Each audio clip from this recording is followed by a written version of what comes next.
Hello, good afternoon, brothers and sisters, distinguished guests, and fellow speakers. We extend a warm welcome to the panel discussion on Tibet in India's geopolitical vision, the centrality of Tibet in India-China relations.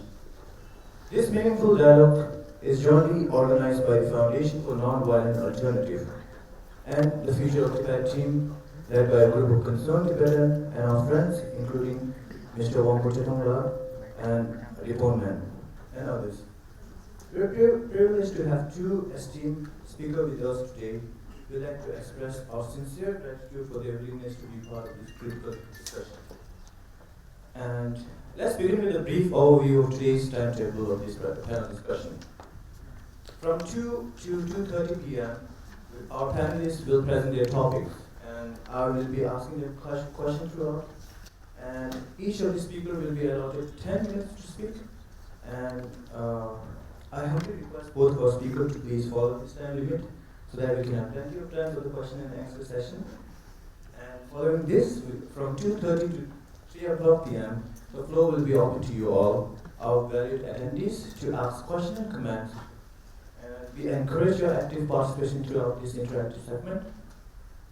So, I'd like to introduce both of our speakers first. So, our first speaker is Rebon Banerjee Dhar, ma'am. So, she is the founding trustee of FNVA, and she has worked and continued to work passionately in shaping and supporting the Tibetan freedom movement for a long, long time. And as she worked with the German Leading Foundation devoted to freedom for 17 years, worked under the banner of International Tibet Support Group for a long time, and spearheaded about 6 parliamentary conferences for the support of Tibet and its freedom.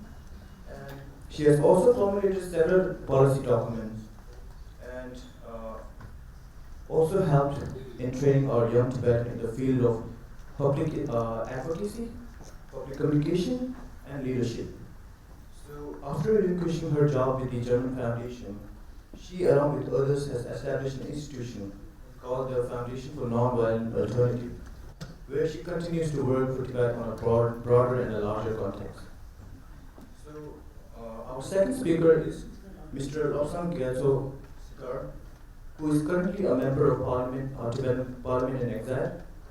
So, Mr. Sither was named as one of the 32 innovators building a better future as part of WIRE 2021 Smart List, and he has extensive experience in Tibetan freedom movement, especially in the field of cyber and digital security faced by the Tibetan community. He is also currently leading 2 major Tibetan institutes as the Digital Security Program Director of the Tibet Action Institute, where he worked for 12 years, and Director for TIPSART for more than 5 years now. So he has worked and continued to work with key community and numerous civil society organizations at the Tibetan community. And with that, I would like to begin this session by engaging in this small exercise. So within this exercise, I would like to set a future scenario, request our audience and our panel speaker to imagine where and what India and Tibet would look like in 2040. So personally, I optimistically think that by 2040, India would have already become a superpower with a global influence and power, and Tibet would gain its freedom back from China. And so with that, I would like to briefly ask both of our speakers to please share their view about what Tibet and India would look like in 2040, just briefly before we begin our session. Yes. Yes, good afternoon. Sorry about that. So I'll just repeat. Yes, I mean, if we are on the right trajectory and nothing really derails us, we might continue on the path to become the second largest economy in the world. That comes, along with it comes a lot of responsibilities as well. Maybe at that point, we are in a better position to confront China than we are at the moment today, as Ambassador Kanwar mentioned. Maybe at that time we can have independent policy for Tibet instead of it being a policy of no policy, or instead of it being a policy of containment, you use or you take recourse to Tibet every time China rears its ugly head across the mountains. Maybe at that time we are in a better position to look at Tibet for what Tibet is, not what it can do against China or what it can do with us, for us, when it comes down to dealing with China in adversarial positions. So that is one aspect. What I think of Tibet, that is a bit of a tricky question. And I do not know which side of the fence to really be on. On one hand, I think if China continues, one gets news from China that it is not as strong as it used to be. The party is not strong. There's so much of infighting, and the economy, as Ambassador mentioned, the whole demographics, being on the other side of the curve. If things really develop to our favor, maybe Tibet does become a lot more, freer. I do not know about independent, but a lot freer.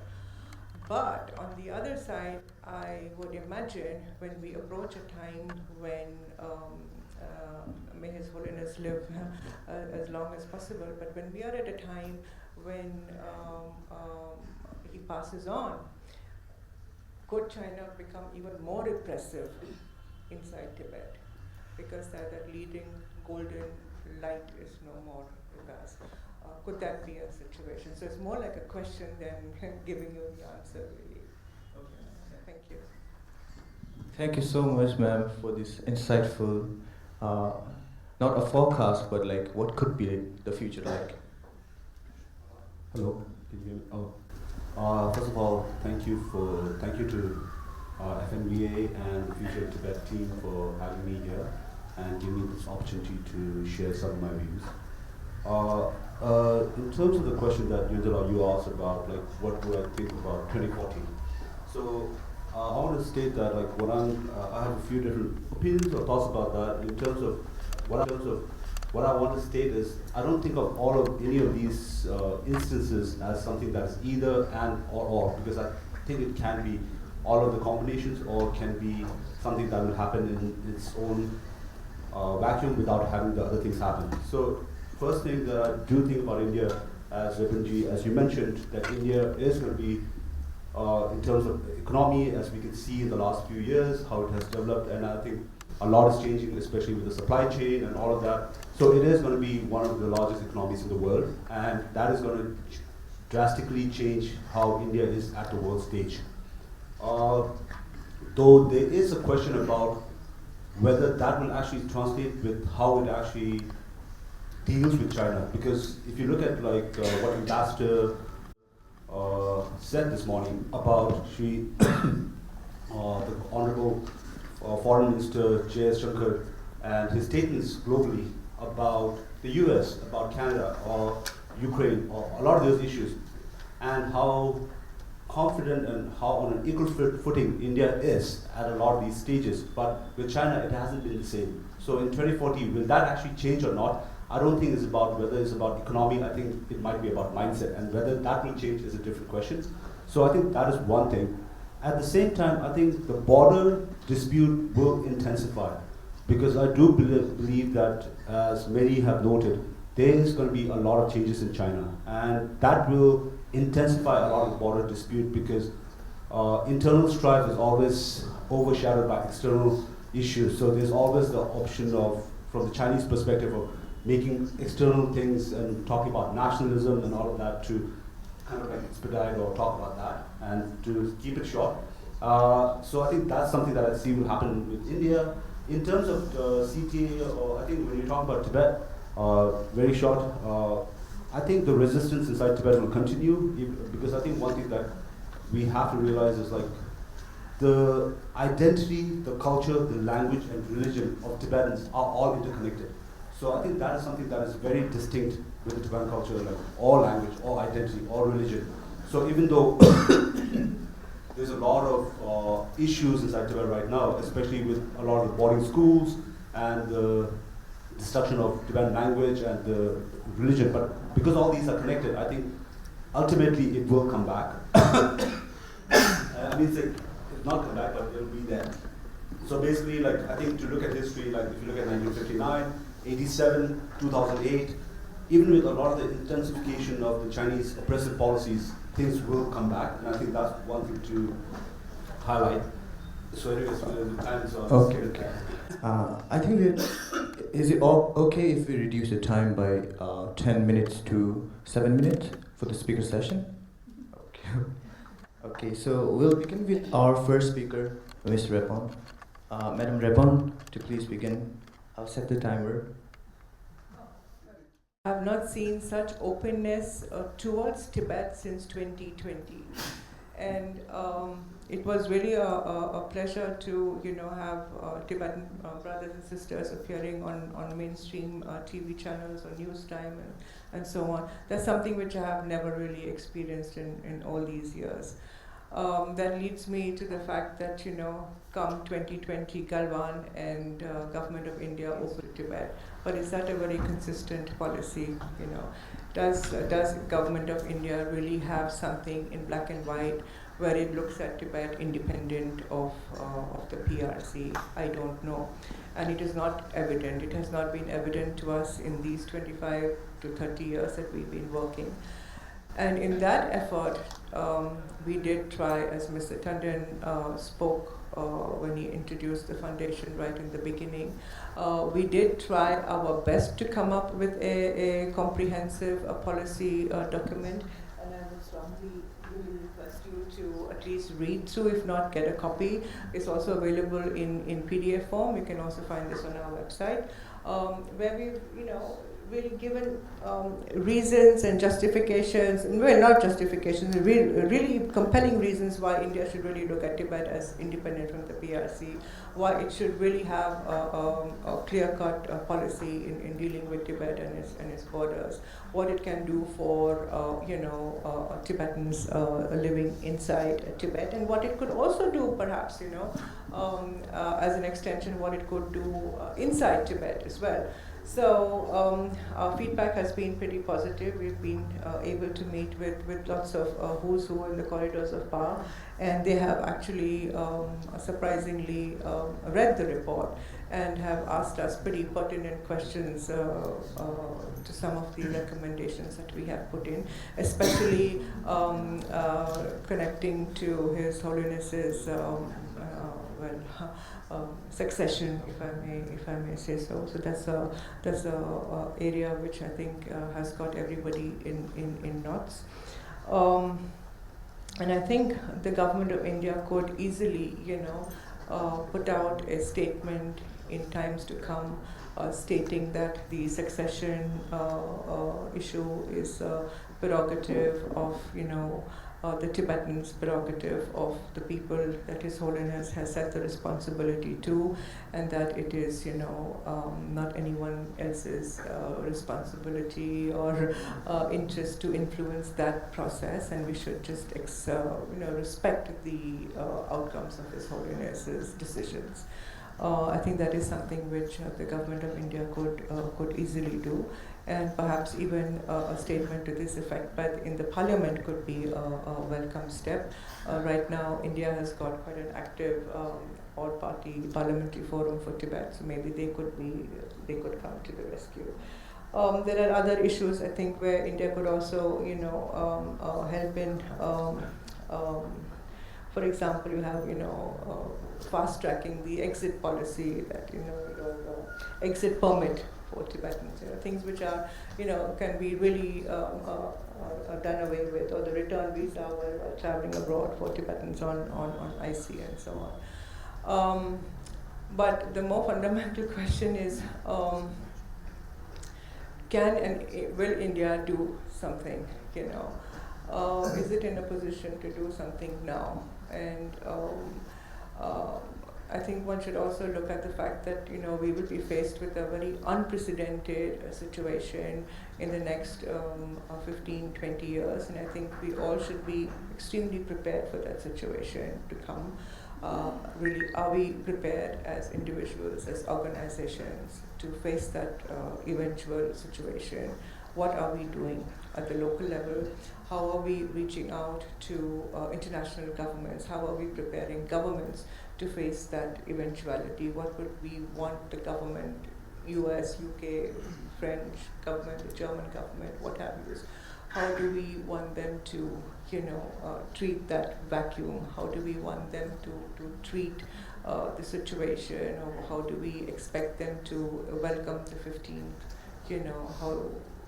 There's a huge plan, there's a huge vacuum I think we need to really look at. And I also think India should, of course, play a role there. But will other countries also support India when it raises its voice on Tibet? I don't think India will speak on Tibet or can speak today on Tibet independently. So will other countries help India? Would it support India when it speaks openly and positively for Tibet? Would they want to stick their neck out? What will it be in it for them to stick their neck out for Tibet? I think these are some fundamental questions that we really need to look at.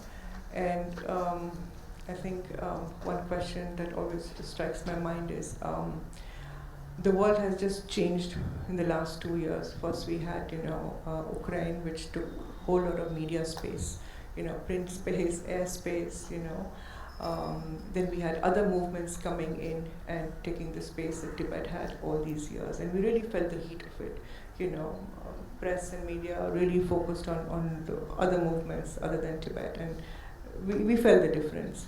Now you have the Middle East. So where will Tibet be in all this? How do we bring, the attention of the world leaders, of the media back onto Tibet? What would be, how do we reposition Tibet internationally?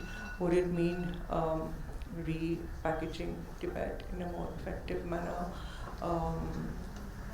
In other words, how do we plug Tibet where the attention is back on Tibet? So I think even the Tibet support groups, the Tibet movement, I think may have to change gears and relook at the whole the Tibet movement, the freedom movement slightly differently. Everything has to change with time. So so that's. Okay, ma'am, thank you for your insightful presentation. I would like to hand this mic to the second speaker. Thank you, Indra. Hi. Yeah, I was a bit rushed in the earlier question, so I'll try to make sure that I'm as brief as possible. So the question was, the question that I've been thinking about is like the centrality of Tibet on the India-China relationships. And this morning, Ambassador mentioned about how Tibet was central because India never had a border with China. It was always an Indo-Tibet border. However, the wording here is was. And I think that was something that was also part of the question was like, Tibet was centrality, right? And also, I think as part of the conversation was also about,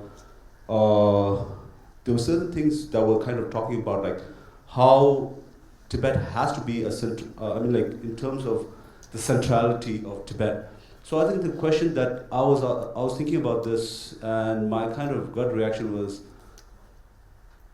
I think we are thinking of it from a perspective of that the status quo, whatever the status quo right now is, will not change. And I think that is something that I think we need to change our mindsets about, first and foremost. Because if we kind of think about why can't there ever be an Indo-Tibet border, or is it always going to be an Indo-China border? So I think that's one question that we need to understand. And the second thing is, what about the Tibet issue, right? And there's two schools of thought in that. And even in the Tibetan community, we talk about the independence movement or the middle way. And there is, in my opinion, the reservation of Tibet issue, whether through either of these means, will solve the border issue. And I think that is something that has to be understood because there might be challenges in how this is understood from an emotional perspective. We have to understand how the border areas are culturally connected to Tibet, and whether Tibet actually has genuine autonomy or receives complete independence. the issue of the border will be solved at that point. And I think there's that understanding, or even discussions that I've had with others, where we talk about the fact that only if Tibet becomes independent will the border issue be resolved. So if that was the case, so the reason why I'm talking about all these is because the status quo, even if it is a status quo, there are different ways of how the status quo might change. So I think we need to think about that. And when we're talking about the future, I think this is something that comes to mind. And to kind of go back, I think I'm a Tibetan that was born in India. I was born in exile. I did all my schoolings in the Tibetan schools in TCV. The education that was given to me, a lot of that support came from the Indian government. Whatever I am right now, there's a lot of I owe a lot to His Holiness, but also to the Indian government. And I think that is, and however, the other flip side of that is Tibetans have also sacrificed a lot for India. So I'm grateful, but at the same time, Tibetans have also sacrificed. If you look at the 1972 Bangladesh war, if you look at Galwan, if you look at all these different issues, Kargil, and even if you think about how His Holiness the Dalai Lama has been a global ambassador for India's plurality, India's democracy. So I think in this way, what I'm trying to say here, that this is not about what India can do for Tibet or what Tibet can do for India. It's about a partnership. Even though it will not be an equal partnership, but it is still a partnership. In the terms of the partnership, I think we have to rethink about how we move forward. So even though it can be a moral question, but I think it's about Tibet has to be part of the geopolitical question in terms of what happens to Tibet does matter to India. And even if what happens inside Tibet, not exactly the way that the Indian government wants, if it can happen in a different way, how does that impact India?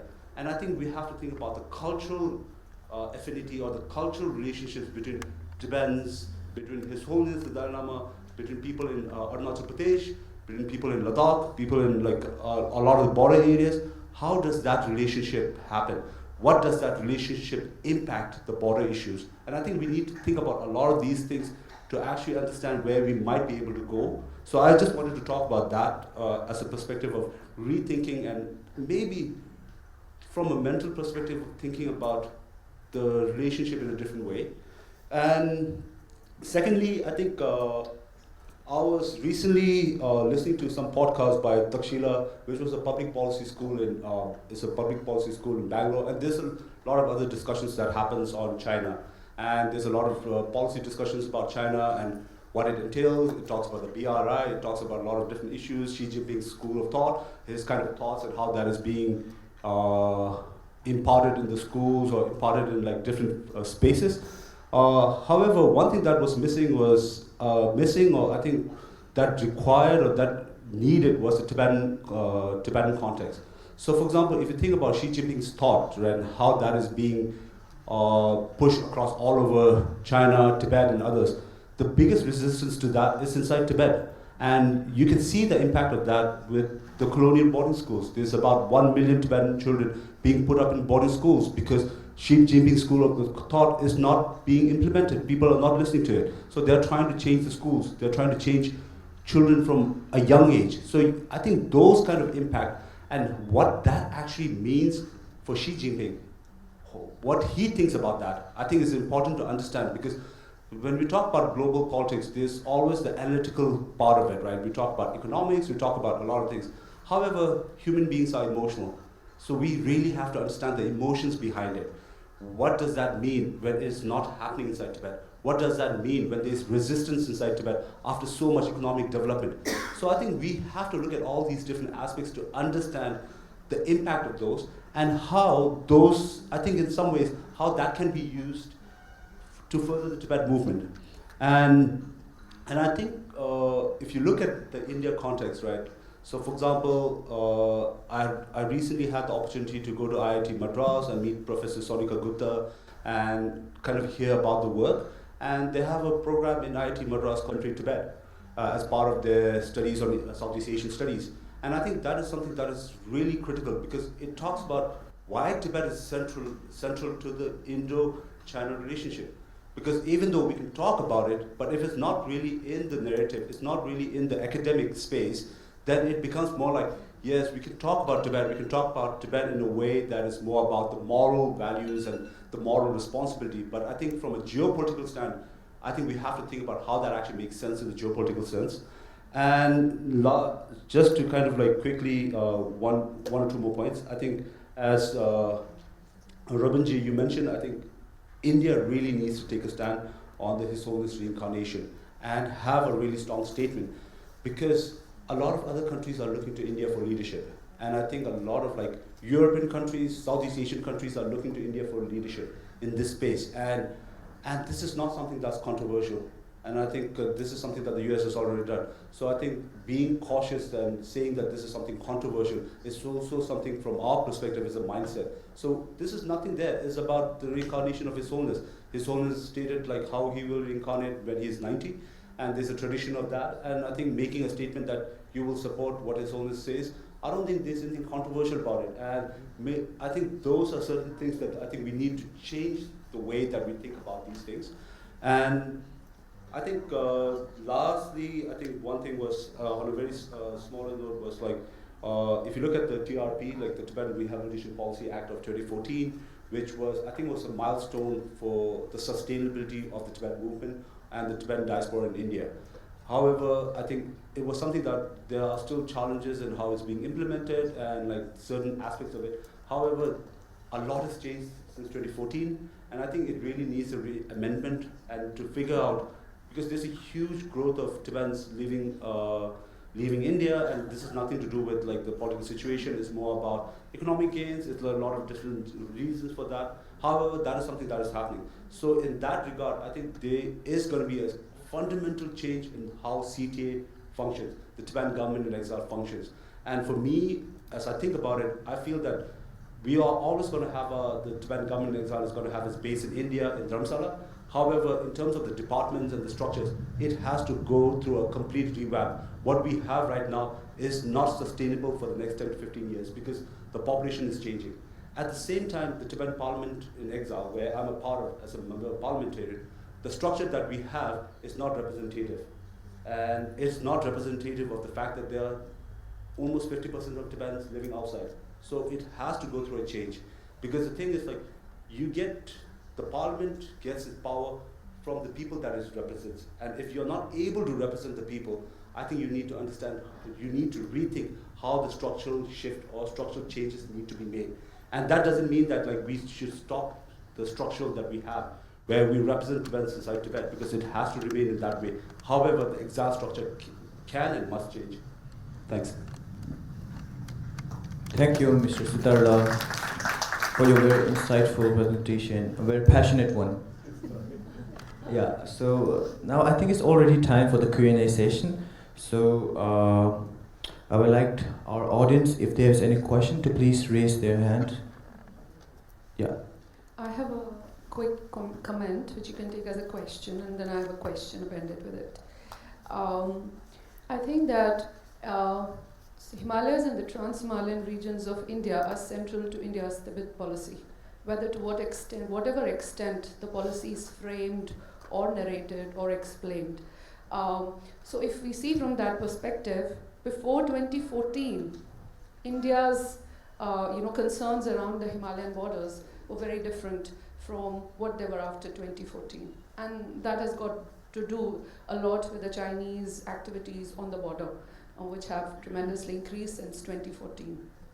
So, and then another aspect about Indian communities. So how whatever is happening on the border is going to directly have an impact on the life of the Indian communities on the border. I think that is also integral to it.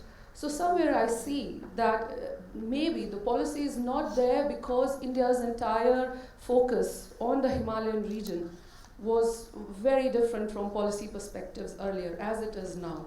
So I think, have you kind of thought about it? That is my first question.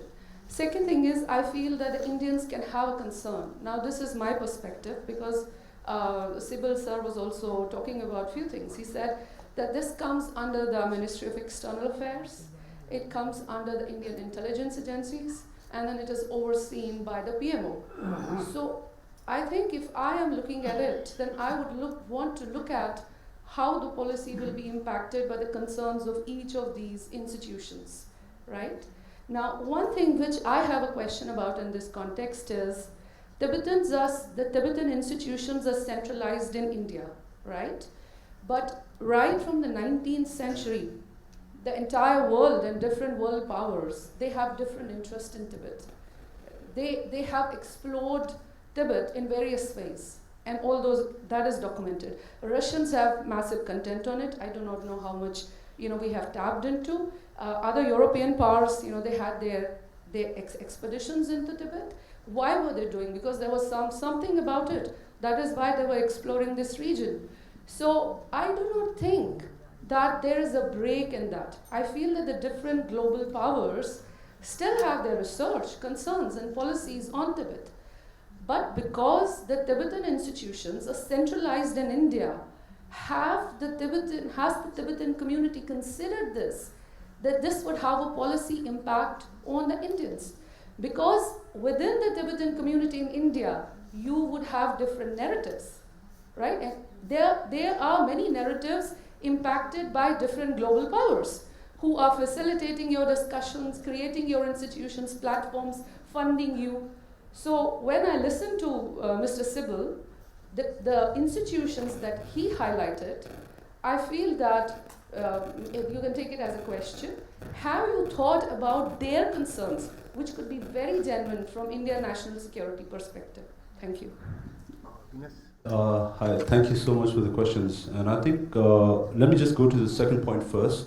So, in terms of the centralization of institutions and how it impacts, I think the Tibetan community, as well as the Tibetan government in exile, and like the CTA, or if you want to call it, and His Holiness, have always considered that. And that is sometimes, I feel, and I don't want to say overcautious, but I feel that we have always kept that in consideration. So whether it's about questions about India's border, or Arunachal, and all of those, a lot of those things, as you might have known in terms of the narratives, I think that has always been there. If you look at like globally, if you look at like His Holiness statement about democracy, religious harmony, secularism, and all of that have always kept that narrative and have kept those in considerations, right?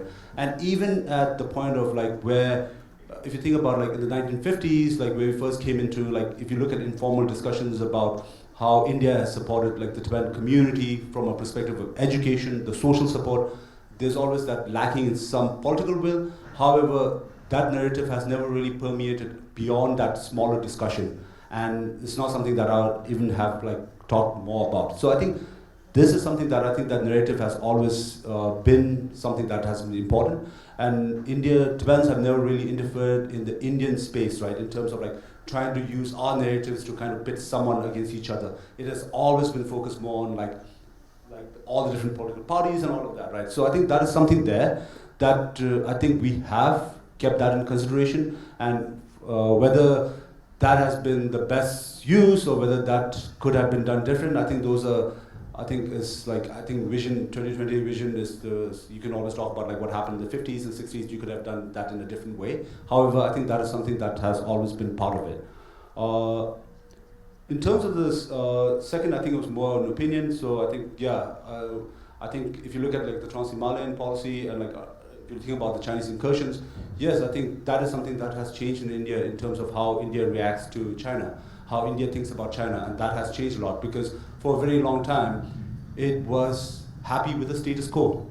And because the status quo has changed, so I think there is a rethink, and I think that is always going to be happening. So in the same way, when I talk about like the Indo-Tibet or like the Chinese occupation of Tibet, that can change. And I think that is something that we have to understand, because I think there is that attitude that this is something that is constant. So I think the occupation of Tibet by China will change. And I think that is something that you have to think about policies in that way. So it's similar in that way. Thank you. Ma'am, do you have? I think it's always been the other way around. I think I can only give my examples pertaining to Dharamshala. I think Dharamshala has been always very cautious when it comes down to making any statements or policies.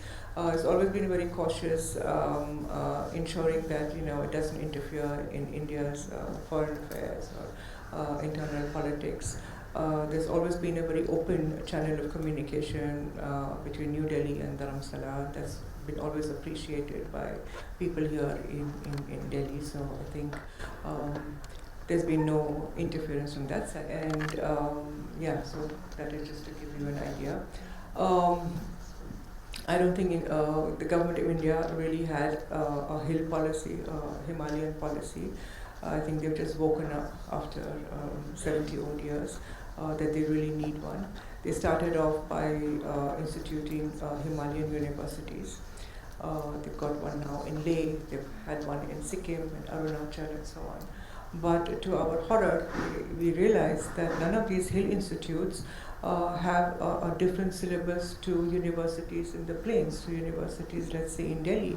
They do not have a syllabus which looks at their rich repository of culture, heritage, history. There is no documentation of all that, but they continue having the same syllabus as chemistry and physics and what have you. So I think that also needs to be changed.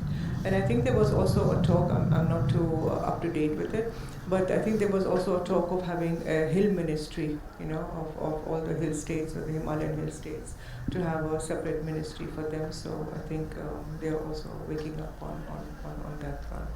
Yeah, so thank you. Thank you, ma'am. With that, I would also like to ask a question for both of our speakers. It's about the period after His Holiness the 14th Dalai Lama. So it's an old report, but I think it's a very relevant report. The report is titled Tibet and India's Security, Himalayan Region, Refugees and Sino-Indian Relations. So it was presented to the Indian Parliament more than 10 years ago by the Institute of Defense and Security and Analysis, which is one of the most prestigious research institute. And in that report, which was presented to the Parliament, they have made many assumptions about what could the post-Dalai Lama scenario would look like. So I'm going to just read out four major assumptions. So the first one was that there would be a vacuum in power after His Holiness the 14th Dalai Lama, and that within the Tibetan society there would be conflict between the Tibetan government and exile, and even maybe with the 17 Karmapa also. So that was the first assumption. And the second was that the gap, the lead on Tibetan militancy will be off, and that the Tibetan freedom movement can turn into more open political and more armed struggle even. So this was the assumption that was made. And the third was that that there might be two successors, because from the Chinese side they will choose their own Dalai Lamas, and from Tibetan side also we'll choose our own. Okay. So and the last one was that if conflict of interest grows within the Tibetan society and the local people over here in India, so there might be a situation where the Tibetan would be then asked to go back to Tibet under China from India.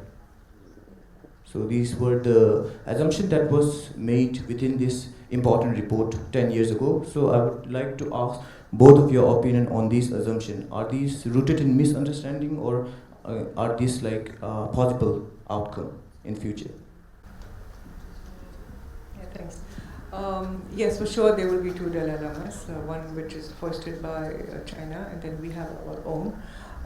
But there's also a possibility that the 15th could also come up from the ranks of the Shukden followers, because there's a sizable amount in the PRC. So that could also be a situation which needs some monitoring. Yes, it could get radical in that space, especially inside Tibet. In exile, I'm not too sure whether there would be violence in exile. Who would who would you fight with? Who would you fight against? The Chinese are back home. Yes, there would be certainly a vacuum, for a long time to come. If we go in that direction of succession, yes, there would be certainly a vacuum. And that is where the danger period lies. We would also need to take cognizance of the fact that we do not have the leading figure with us any longer. Would that mean a dip in international support for Tibet? Would that mean that? What do we have to do? As I said, my first question, how do we prepare ourselves for that eventual time? Do we have a blueprint? Maybe Dharamshala has a blueprint. Maybe they can't share all the details. But we as supporters, we at the ground level, what can we do to prepare our target audience to be prepared for that eventuality? So I think that is a question that we need to keep in mind. In fact, our report does discuss this particular aspect, and you can find those on page 78 and 79. Whether India will send back Tibet, I certainly don't think that will ever happen unless India wants to really, be absolutely shamed and humiliated internationally. I don't think that is going to happen. Yes, there have always been tensions between Tibetans and the local community. That has its own history. It's been long. Then I think that is the responsibility of each one of us to try and overcome that. Can we not have better relations with the people living around us? They were talking about having better relations with the Chinese who are our oppressors. So I think let us start small first. Let us at least bridge the community gap. So one should not have that fear, because we are aware that could be an eventuality, that could happen, and most probably it will happen. So why don't we prepare for something, to thwart that, events going in that direction, and, reach our hands out to our local community so that we don't face that eventuality.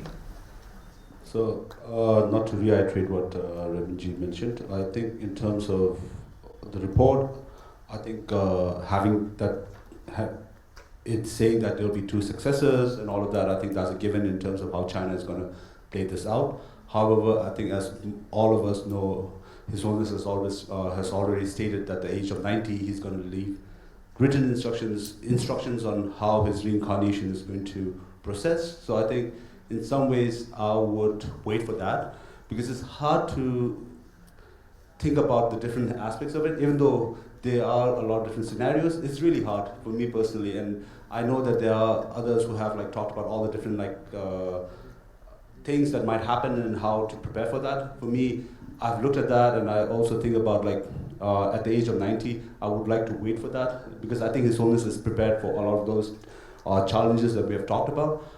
However, I think the succession or the two reincarnations, it's also a very religious thing. It's an emotional thing. So if you think about the current Panchen Rinpoche, the fake Panchen Rinpoche, and the lack of respect that he has, if you see some of his teachings and people not going to it, and how he's being, how people are still yearning for the true Panchen Lama. So it doesn't really, I'm not going to say that it doesn't matter, but there is a question about how much legitimacy that fake Dalai Lama will have, whether it's in the Tibetan space or the global space. And however, as I said earlier, and as Rebon already mentioned earlier, there is a need to support the statement of His Holiness from a global perspective and from the Indian perspective. So I think that's important. In terms of the vacuum, yes. And I think this is something that is going to be felt in the Tibetan movement. However, I think I sometimes, when I look back at 60 or 70 years, I wasn't born 70 years ago, but if you look back at that, you can always see about how His Holiness has changed the Tibetan movement, right? In the beginning, when we first came into exile in the 60s, and the draft constitution that was drafted based on the Indian constitution, right? And the draft constitution, and talking about how Tibet is going to be a democracy, like in the 1963, the promulgation and all of that, right? And if you look at that, and how the members were being elected, how the first Kalyan Tripas got elected, and the members of parliament in terms of how it changed, and the representation, the semi-retirement, and the devolution of power in 2011, all of these are preparing us for that. And there does lie a question about will the Tibetan government in exile or the Central Tibetan administration be able to take its space in the vacuum? I think there is a challenge, and to be very honest about it, we do have our own issues in the Tibetan parliament because it's a democracy. So there's always going to be, democracy, there's always going to be like different opinions and all of that, and that's part of it, right? So, however, I think the question is, will the Tibetan government in exile be able to fill that vacuum? Not completely, because there's no way that they can do that. However, to a certain extent. So I think this is something that is an important aspect of how we need to move forward in the next 5 to 10 years to actually make sure that the CTA is able to take up some part of that vacuum and provide that leadership. And I think there is a space for that. And I think this hasn't recognized that, the report. And in terms of the final question about the India, Tibetans and locals having certain small conflicts and stuff, I think this is something that is always going to happen, like when you have different communities living together. However, thinking about it, like being born in Dharamshala, like where this was one of the major conflicts that I saw when I was a kid, and living in Dharamshala for the last 10 years, what I've seen, the relationship, I don't see it as much of a big challenge. I think it's about understanding, right? And there's a lot of Tibetan groups, a lot of Indian groups working on that. There's the Indo-Tibetan Friendship Society who's trying to build those bridges. There's the Tibetan Center for Conflict Resolution, which is trying to build some of those bridges, trying to build, resolve some of the conflicts. And if you look at the Tibetan settlements, there are like Tibetans who speak the local language better than some locals. So I think there's Tibetans, and sometimes when we even we joke about the fact that we are half Tibetan, right? India is our second home. We're born here, a lot of us. We lived here all our lives. So we understand the culture. So we are similar in certain ways. So I don't see that as a big issue, even though there are going to be small elements of issues, which I think is a given. But I don't think it's going to be something that's going to be all over the Tibetan community. Okay. Thank you so much. So I think we are coming to the end of the session. So I apologize for the lack of time for the question and answer session. With that, I would like to remind all that the not only Chinese militarization and infrastructure development in Tibet, it's existential crisis or a concern for India. But Tibet, human rights violation, environmental is also an existential concern for India also, and that. I like to remind friends that China continuous destruction of Tibet environment can cause serious threat to the lives of 2 billion who are dependent on the Tibet ecosystem, especially those people who are situated along the rivers originated from the Tibetan plateau, including India, and in the broader context could threaten the whole global water and food security. And I think all of us over here can agree that Tibet with the Tibetan Buddhists and culture of peace and compassion with that identity can provide a better security scenario than a Sinicized or Hunnized Tibet. So this panel discussion is just the beginning. We invite all of you to join us in the further research, discussion and policy deliberation on this critical matter. With that, finally, I would like to read a poem that I've wrote on this Centrality of Tibet. So the poem goes like, when does people really dies? Is it when they are shot through their heart with bullets? Or is it when their homes and village are destroyed and demolished? No. Or is it when they are forced to leave their country and their mothers and sisters? No. People really dies when they are forgotten by others. With that, I request all of the brothers and sisters here and the people across the world to never ever forget about Tibet. Thank you.